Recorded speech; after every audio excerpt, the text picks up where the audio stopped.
इस वीडियो में मैं आपसे बात करूंगा। जैसा कि आप सभी को मालूम है, आरएसएसबी बोर्ड द्वारा अकाउंट असिस्टेंट का रिजल्ट कल जारी कर दिया गया था और इसके स्क्रूटिनी फॉर्म भी शुरू हो चुके हैं। इस वीडियो में मैं आपसे बात करने जा रहा हूं डॉक्यूमेंट वेरिफिकेशन के समय आपको कौन कौन से डॉक्यूमेंट चाहिए, उनकी वैधता है, जैसे कि जाति प्रमाण पत्र हुआ या फिर कोई पीएच कैंडिडेट हुआ या खेल प्रमाण पत्र हुआ, तो उनकी जो वैधता है वो कब तक की होनी चाहिए और आपकी जो शैक्षणिक योग्यता है वो कब तक की होनी चाहिए, उसके बारे में चर्चा करूंगा। वीडियो पसंद आए तो वीडियो को लाइक कीजिए, चैनल जरूर सब्सक्राइब कीजिए, क्योंकि स्क्रूटनी फॉर्म शुरू हो चुके हैं और विभाग द्वारा जब भी डीवी को लेकर लिस्ट जारी की जाएगी कि कौन से स्टूडेंट का डीवी कब होगा, टोटल डीवी में कितना समय लगेगा, इन सब की जानकारी आपको इस यूट्यूब चैनल पर देखने को मिलेगी। इसलिए चैनल जरूर सब्सक्राइब करें, नोटिफिकेशन भी ऑन रखिए। इसके अलावा अगर अभी तक आपने हमारा टेलीग्राम चैनल ज्वाइन नहीं किया है तो लिंक नीचे डिस्क्रिप्शन में दिया हुआ, आप जाके ज्वाइन कर सकते हो। और इसके अलावा कल का जो रिजल्ट में बहुत स्टूडेंट को ये डाउट आ रहा है कि हमारे तो नंबर कट ऑफ से भी कम है लेकिन रैंक में हमारे नंबर 100 क्यों हो रहे, तो क्या हमारा डीवी होगा या नहीं होगा, तो सभी डाउट आपके इस वीडियो में क्लियर कर दूंगा। और कोई भी डाउट है तो कमेंट बॉक्स में हमें जरूर पूछें। तो चलिए वीडियो स्टार्ट करते हैं। वीडियो स्टार्ट करने से पहले एक बार वीडियो को लाइक कर लीजिए, चैनल भी जरूर सब्सक्राइब कर लीजिए। एक तो बात आप सभी को मालूम है, अब चाहे कोई भी एग्जाम हो, चाहे आरपीएससी का हो या आरएसएसबी बोर्ड का हो, जो भी एग्जाम होती है, एग्जाम के बाद रिजल्ट आने के बाद जो डीवी का काम है, डॉक्यूमेंट वेरिफिकेशन का काम है, वो उस एग्जाम से रिलेटेड जो विभाग है वो करवाएगा। तो इसी तरह आपका जो संविदा लेखा सहायक एग्जाम जिसका रिजल्ट कल आया था, अकाउंट असिस्टेंट का रिजल्ट, तो इसका जो डीवी है ये महात्मा गांधी नरेगा ग्रामीण विकास विभाग द्वारा ही किया जाएगा। अब इसमें आपके 2 गुना कैंडिडेट को लिया जाएगा और इसमें आपको मालूम है टोटल आपके 400 पद है, जिसमें से नॉन टीएसपी के 316 हैं और टीएसपी के 84 हैं। तो अब मैं बात करने जा रहा हूँ, सबसे पहले तो शैक्षणिक योग्यता कौन सी होनी चाहिए आपकी डीवी के समय, आपसे शैक्षणिक योग्यता में क्या क्या मांगा जाएगा, उससे पहले मैं आपको बता देता हूँ।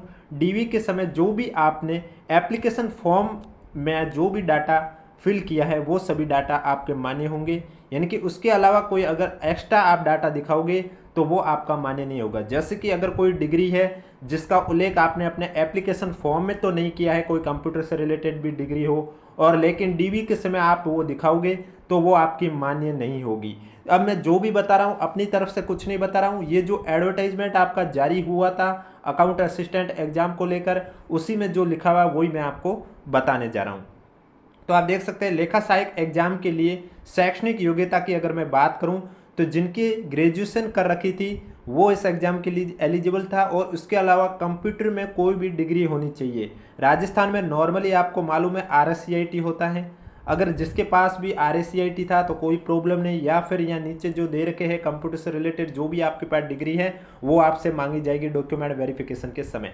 अब पहले तो मैं आपको बता देता हूँ, देखो मैं आपको डॉक्यूमेंट वेरिफिकेशन, अब किसी स्टूडेंट को डाउट आ रहा होगा कि आपको कैसे मालूम है, क्योंकि विभाग की ओर से तो अभी डीवी को लेकर कोई न्यूज नहीं आई, तो फिर आपको कैसे पता है कि ये दस्तावेज चाहिए।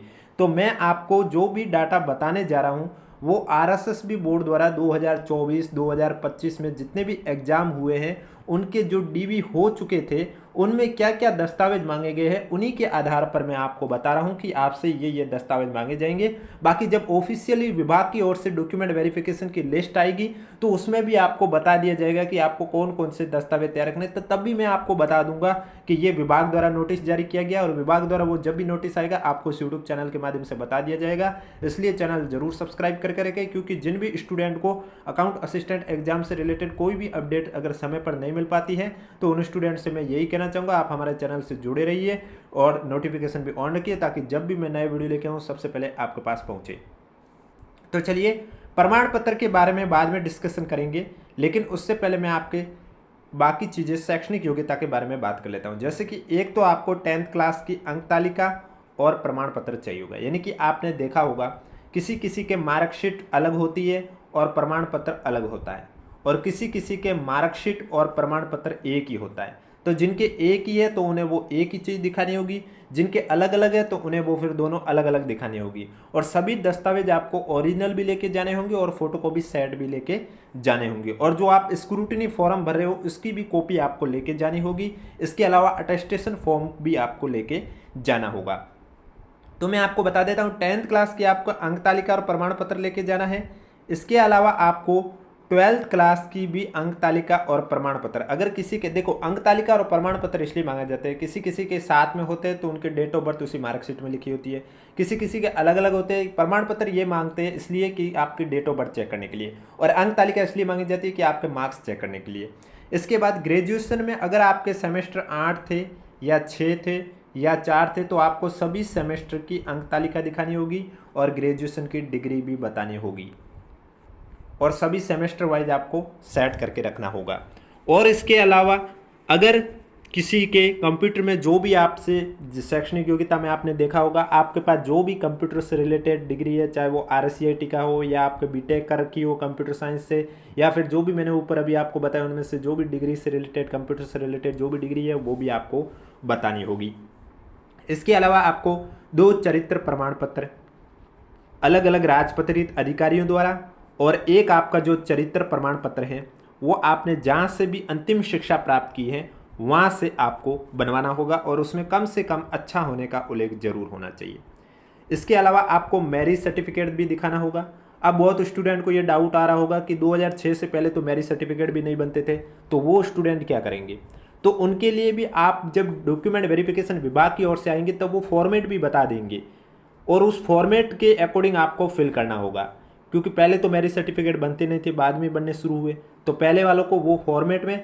और संतान संबंधी घोषणा पत्र भी दिखाना होता है, संविधान का भी एक शपथ पत्र होता है। इसके अलावा आपका हस्तलिपि नमूना भी चाहिए होता है। हस्तलिपि वाला वही जो आप OTR SSO ID में फिल किया था, इंग्लिश में लिखो, हिंदी में लिखो, साइन करो, वो चाहिए होता है। इसके अलावा धूम्रपान नहीं करने वाला आपको इससे हास्य से आपसे एक शपथ पत्र लिखाया जाता है इस हास्य से। और भी कौन कौन से डॉक्यूमेंट है उसके बारे में चर्चा करते हैं, इसलिए वीडियो को बिना स्किप किए कंप्लीट देखें।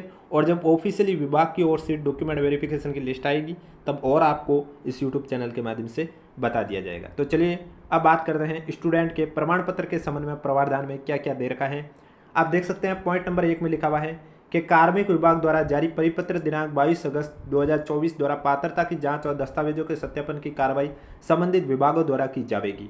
स्टूडेंट की पात्रता के संबंध में समुचित निर्णय संबंधित विभाग द्वारा किया जाएगा। मैंने अभी वीडियो के स्टार्टिंग में आपको कहा कि DV है वो विभाग ही कराएगा, और इस एग्जाम के लिए विभाग का नाम भी मैंने आपको बता दिया है। आप उनकी वेबसाइट पर भी जाके समय समय पर चेक कर सकते हैं कि डॉक्यूमेंट वेरिफिकेशन को लेकर कुछ जारी हुआ या नहीं हुआ। अगर आप वहाँ से नहीं देख पाते हैं तो हमारे यूट्यूब चैनल से जुड़े रहिए, क्योंकि हम आपको बता देंगे।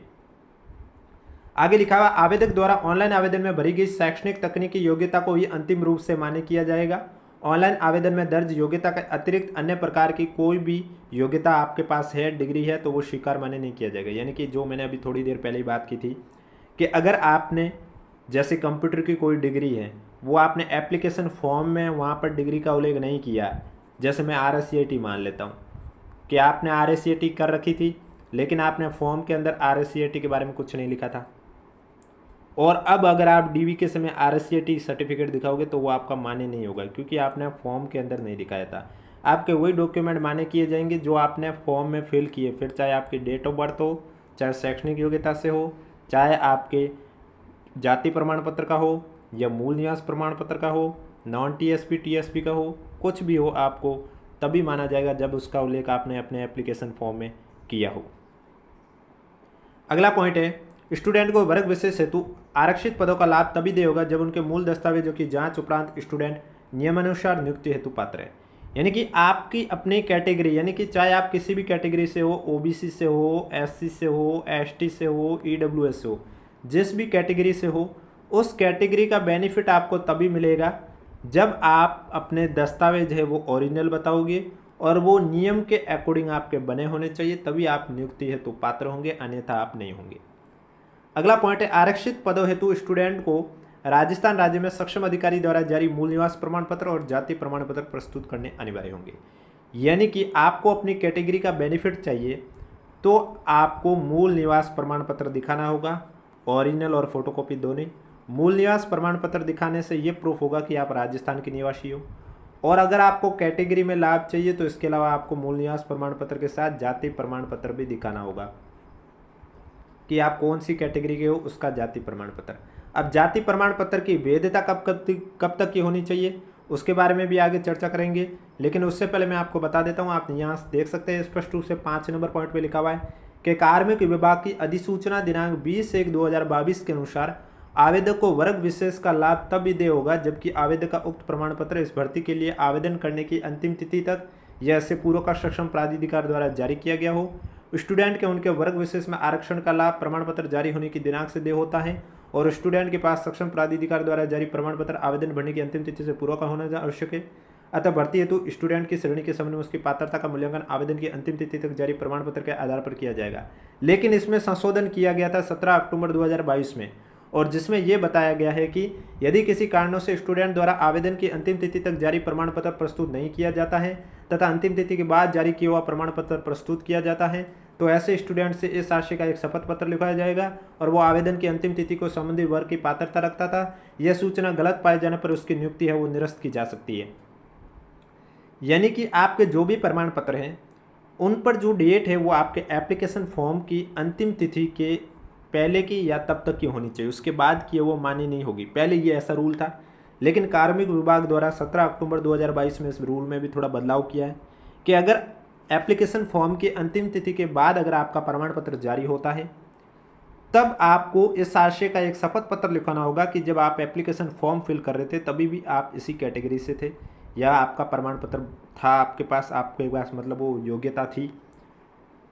अगर वो सूचना गलत पाई गई तब आपकी नियुक्ति है वो निरस्त की जा सकती है। अब आता है जाति प्रमाण पत्र को लेकर वैधता के बारे में कि जाति प्रमाण पत्र कब तक का होना चाहिए। तो पॉइंट नंबर 1 में आप देख सकते हैं लिखा हुआ अनुसूचित जाति जनजाति के लिए जारी किए गए जाति प्रमाण पत्र की अवधि जीवन पर्यंत होगी जबकि ओबीसी के लिए संबंधित प्रमाण पत्र एक बार ही जारी किया जाएगा, परंतु क्रीमी लेयर में नहीं होने संबंधी तथ्य को 3 वर्ष की विधि समझ शपथ पत्र के आधार पर मान्यता दी जाएगी। यानी कि कास्ट सर्टिफिकेट में ये लिखा हुआ है कि अगर आप SC कैटेगरी या ST कैटेगरी से हो तब तो आपको जाति प्रमाण पत्र एक बार ही बनवाना पड़ता है, वो आपका जीवन पर्यंत वैलिड माना जाता है। अगर आप OBC नॉन क्रीमी लेयर से आ रहे हो तो इस कंडीशन पर अगर आपका जाति प्रमाण पत्र 1 साल से ज़्यादा पुराना हो गया है तो आप शपथ पत्र के माध्यम से भी काम चलवा सकते हैं आगामी 3 वर्ष तक। इसके बाद आपको नया बनवाना होगा। तो आप देख सकते हैं नेक्स्ट पॉइंट पर यही लिखा हुआ है कि क्रीमी लेयर में नहीं होने संबंधी प्रमाण पत्र 1 वर्ष के लिए मान्य होगा। एक बार क्रीमी लेयर में नहीं होने का प्रमाण पत्र जारी होने के उपरांत अगर प्रार्थी आगामी वर्ष में भी क्रीमी लेयर में नहीं है तो ऐसी स्थिति में उससे सत्यापित शपथ पत्र लेकर पूर्व में जारी प्रमाण पत्र को भी मान लिया जाएगा। ऐसा अधिकतम 3 वर्ष तक किया जा सकता है, इससे अधिक बार नहीं किया जा सकता है। अगला पॉइंट है अन्य पिछड़ा वर्ग अति पिछड़ा वर्ग का नवीनतम प्रमाण पत्र जो पिता के नाम निवास आय के आधार पर सक्षम अधिकारी द्वारा जारी किया गया हो प्रस्तुत करने पर उस वर्ग का लाभ देय होगा। पति के नाम निवास यानी कि आपका जो जाति प्रमाण पत्र है चाहे आप SC कैटेगरी के हो, क्योंकि नेक्स्ट पॉइंट पर भी यही लिखा हुआ है, बस उन्होंने यहाँ पर कैटेगरी लिख ली SC ST और शहरिया, यानी आप किसी भी कैटेगरी से हो आपका जो जाति प्रमाण पत्र है महिलाओं के लिए यहाँ लिखा हुआ है कि उनका जाति प्रमाण पत्र उनके पिता के नाम पिता की निवास और पिता के आय के आधार पर ही बना हुआ होना चाहिए, वही आपका मान्य होगा। अगर आपके पति के नाम निवास या उनकी आय के आधार पर बना हुआ है तो वो आपका मान्य नहीं होगा। आप पॉइंट नंबर 7 और पॉइंट नंबर 8 को देख सकते हैं। अब नेक्स्ट दस्तावेजों के बारे में डिस्कशन करने से पहले जो स्टूडेंट के बीच में डाउट आ रहा है कल से वो मैं आपको बता देता हूँ।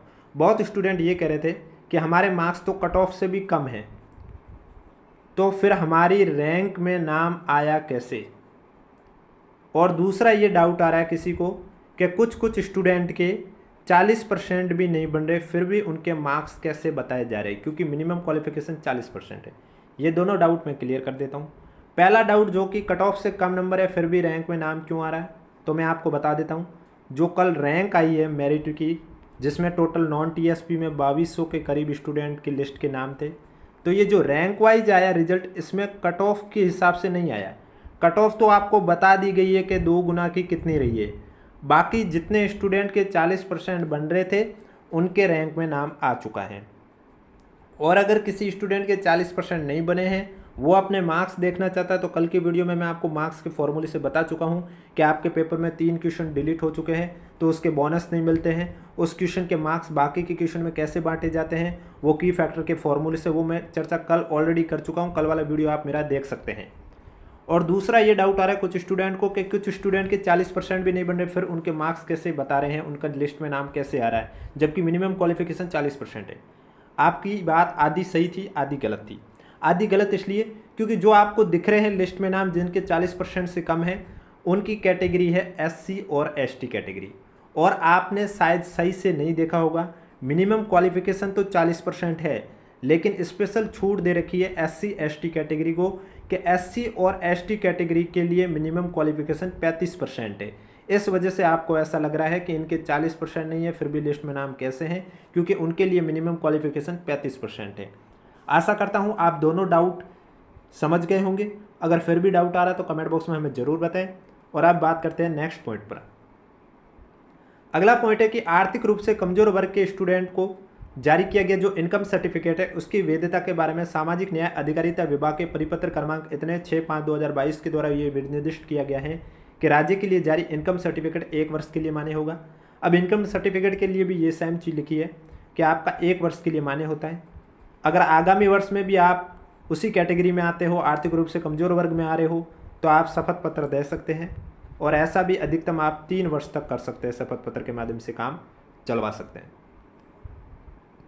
10 नंबर पॉइंट आप देख सकते हैं, यहाँ पर लिखा हुआ है कि दस्तावेज सत्यापन के समय शैक्षिक और प्रशैक्षणिक योग्यता, आयु, वैवाहिक स्थिति, परित्यक्ता, भूतपूर्व सैनिक, उत्कृष्ट खिलाड़ी, विशेष योग्यजन संबंधी मूल दस्तावेज प्रस्तुत करने अनिवार्य होंगे।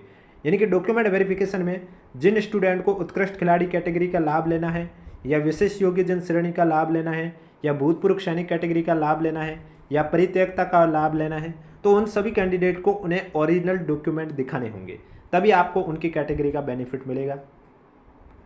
भूतपूर्व सैनिकों के लिए लिखा हुआ है कि ऑनलाइन आवेदन की अंतिम निर्धारित दिनांक तक का सक्षम स्तर से जारी सेवानिवृत्ति प्रमाण पत्र या NOC का प्रमाण पत्र प्रस्तुत करने पर ही देय होगा। यानी कि आपको भूतपूर्व सैनिक की कैटेगरी का लाभ लेना है तो उसके लिए आपके जो एप्लीकेशन फॉर्म की अंतिम तिथि है उससे पहले के NOC का प्रमाण पत्र या फिर सेवानिवृत्ति प्रमाण पत्र आपको बताना होगा। और उत्कृष्ट खिलाड़ियों के लिए भी यही है कि आपको खेल प्रमाण पत्र प्रस्तुत करना होगा जो कि आपके फॉर्म के लास्ट डेट से पहले का होना चाहिए। और विधवा श्रेणी में आवेदन करने वाली महिलाओं के पास ये प्रूफ होना चाहिए कि या तो उनके पास पति का मृत्यु प्रमाण पत्र और इसके अलावा पति के नाम से जुड़ा कोई भी लिंक, उन लिंक में आपके पास चाहे विवाह प्रमाण पत्र हो, आधार कार्ड हो, राशन कार्ड हो, बच्चे का जन्म प्रमाण पत्र हो या मतदाता पहचान पत्र हो जो कि पति के नाम से जारी है, वो आपको मूल निवास या जाति प्रमाण पत्र प्रस्तुत करना होगा।